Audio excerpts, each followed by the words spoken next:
Bateshwar temple complex कहा जाता है यह दुनिया का सबसे बड़ा टेम्पल ग्रुप है। खंडरों, पुराने पत्थरों और इमारतों के बारे में एक विशिष्ट आकर्षण है। पत्थर और खंडर सभी एक कहानी सुनाते प्रतीत होते हैं, अतीत की कहानियां, उनके सुनहरे दिन और भी बहुत कुछ। इन पुराने और प्राचीन संरचनाओं से हमारा विशेष लगाव है। हम प्राचीन किलों, मंदिरों, मस्जिदों और खंडरों में अतीत के इतिहास और वर्तमान के साथ उनके संबंधों को देखने के लिए जाना पसंद करते हैं, और इसने हमें मध्य प्रदेश के मुरैना में बटेश्वर मंदिर परिसर की यात्रा के लिए प्रेरित किया।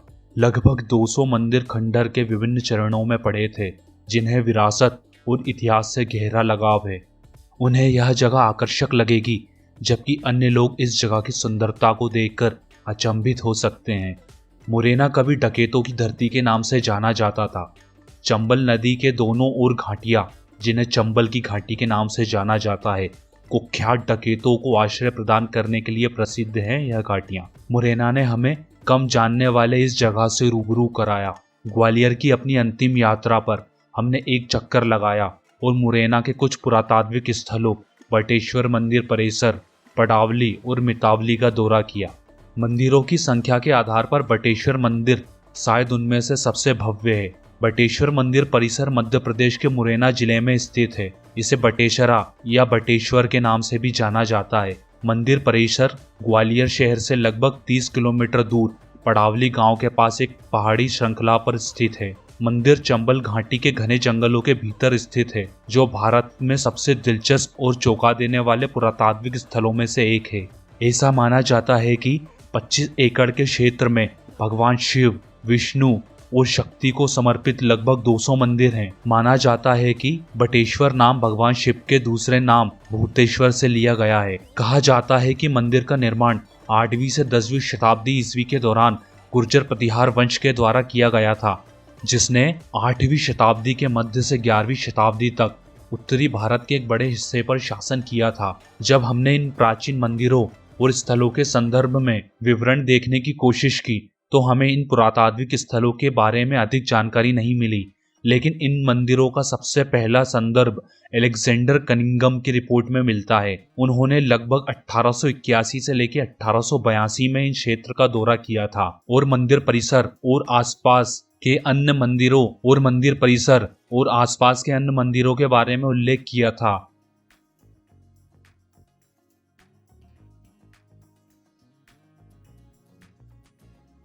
इन मंदिरों का संदर्भ 1987 के डॉक्टर रहमान अली के कार्यों में भी देखा जाता है, क्योंकि उन्होंने भारत में प्रतिहार कला के रूप में काम किया था। बटेश्वर मंदिर परिसर का उल्लेख मध्य भारत के प्रतिहार मंदिर पर आर.डी. त्रिवेदी के स्मारकीय शोध कार्य में भी मिलता है। लेकिन हम इन मंदिर परिसरों के बारे में इतना ही जानते हैं, जो पडावली के पास एक तिरछी पहाड़ी पर खंडर में पड़े हैं। बटेश्वर के मंदिर इतने खंडर में क्यों थे?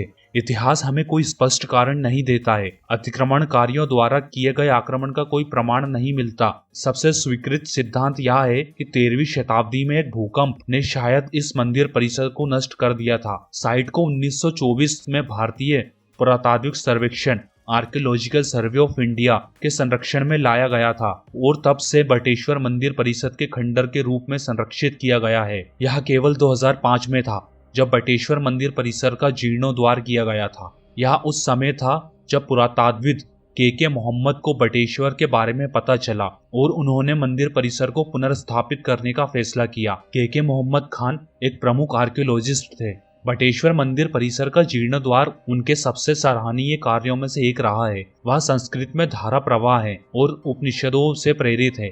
जब अमेरिकी राष्ट्रपति बराक ओबामा और मिशेल ओबामा भारत आए थे, तो वह उन्हें हुमायूं के मकबरे की सैर कराने वाले थे। सांची के स्तूप को विकलांगों के लिए अनुकूल बनाने की जिम्मेदारी भी उन्हीं की थी। जब के मोहम्मद को भोपाल सर्कल ASI का अधीक्षण पुरातात्विद बनाया गया, तो उन्होंने सीधे तौर पर क्षेत्र के सबसे चुनौतीपूर्ण आर्कियोलॉजिस्ट प्लेस के लिए कहा।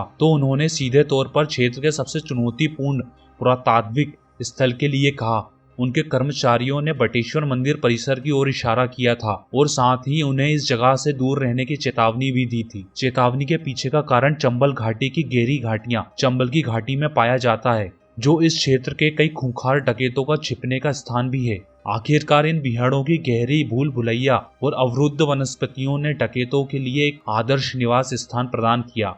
शायद इन डकैतों के खौफ के कारण इन पुरातात्विक खंडरों में कोई काम नहीं किया गया था। डकैत मंदिर परिसर में अपने ठिकानों के तौर पर इस्तेमाल किया करते थे। डकैत मंदिर परिसर को अपने ठिकानों के तौर पर इस्तेमाल किया करते थे। 2004 के दौरान चंबल क्षेत्र पर डकैतों का अलिखित नियंत्रण था। उनके नेता निर्भय सिंह गुर्जर थे, जिनके बारे में कहा जाता है कि वे लगभग 40 गांवों में समानांतर सरकार चलाते थे। उसके 30 साल के डकैती करियर में हत्या, डकैती और अपहरण के 239 आपराधिक आरोप थे। जब के मोहम्मद ने पहली बार 2004 में बटेश्वर मंदिर परिसर को देखा तो मंदिर बहुत ही खराब स्थिति में था। चारों ओर पत्थर बिखेर कर मिला दिए गए थे। अधिकांश मंदिर टूट गए थे और यह पत्थर की एक विशाल पहेली की तरह लग रहा था। के मोहम्मद खान ने इस पहेली को डिकोड करने और बटेश्वर मंदिर को पूर्व गौरव को बहाल करने का फैसला किया। हालांकि काम इतना आसान नहीं था। पहेली को सुलझाने में सबसे पहली बाधा थे वे डाकू, जिन्होंने मंदिर परिसर को अपना ठिकाना बना लिया था। इसलिए उन्होंने खूंखार डकैत निर्भय सिंह गुर्जर से मिलने का फैसला किया। कई दौर की बातचीत के बाद वह डकैत को समझाने में सफल रहे। उन्होंने बताया कि मंदिर उनके पूर्वज गुर्जर प्रतिहार वंश के राजाओं ने बनवाए थे और एक सच्चे वंशज के रूप में उसे अपनी विरासत का संरक्षण और सुरक्षा करनी चाहिए और इसे दुनिया को दिखाना चाहिए। निर्भय सिंह गुर्जर के मोहम्मद के इशारों के बारे में कुछ हद तक आश्वस्त था और उन्हें बहाली का काम शुरू करने की अनुमति दे दी। निर्भय सिंह गुर्जर ने पुरातात्विक से सामने के द्वार और पहले 4 मंदिरों को पुनर्स्थापित करने के लिए कहा। डकैतों ने न केवल जीर्णोद्वार का काम शुरू होने दिया, बल्कि एएसआई कर्मचारियों को सुरक्षा भी प्रदान की और उन्हें जीर्णोद्वार कार्य में मदद भी की। के मोहम्मद खान ने जब काम करना शुरू किया और समय के साथ मंदिरों का विस्तार हुआ, करीब 3 महीने बाद निर्भय सिंह गुर्जर कार्य की प्रकृति देखने मौके पर पहुंचे। वह जगह देखकर एकदम हैरान रह गया। तब तक एक प्रवेश द्वार और कुछ मंदिरों का जीर्णोद्वार किया जा चुका था। इसी बीच चंबल के डकैतों का पीछा कर रही भारत सरकार ने निर्भय सिंह गुर्जर को गोली मार दी। इस प्रकार क्षेत्र में डकैतों का आतंक समाप्त हो गया और जीर्णोद्वार का कार्य जोरों पर चल पड़ा। आर्कियोलॉजिकल सर्वे ऑफ इंडिया के अनुसार बटेश्वर मंदिर परिसर में लगभग 200 मंदिर हैं, जबकि इनमें से कई को बहाल कर दिया गया है। लगभग 80 अभी भी जीर्णोद्वार की प्रतीक्षा में खंडर की स्थिति में पड़े हैं। के मोहम्मद और उनकी टीम के शानदार प्रयास के बाद बटेश्वर कॉम्प्लेक्स अपनी खोई हुई चमक वापस पा चुका है। बटेश्वर की विशाल पहेली आंशिक रूप से सुलझी है।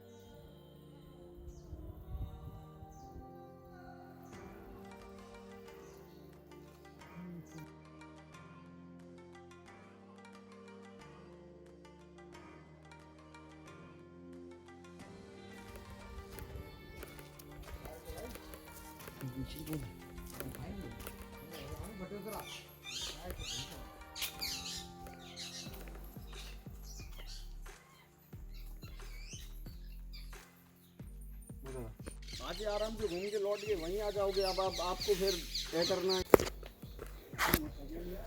तो दोस्तों, यह था आज का हमारा अंतिम सफ़र बटेश्वर महादेव गुर्जर प्रतिहार वंशों का इतिहास हमने आज आपको बताया। अब देखते हैं हमारा अगला पड़ाव क्या होता है। Thank you so much. Bye bye.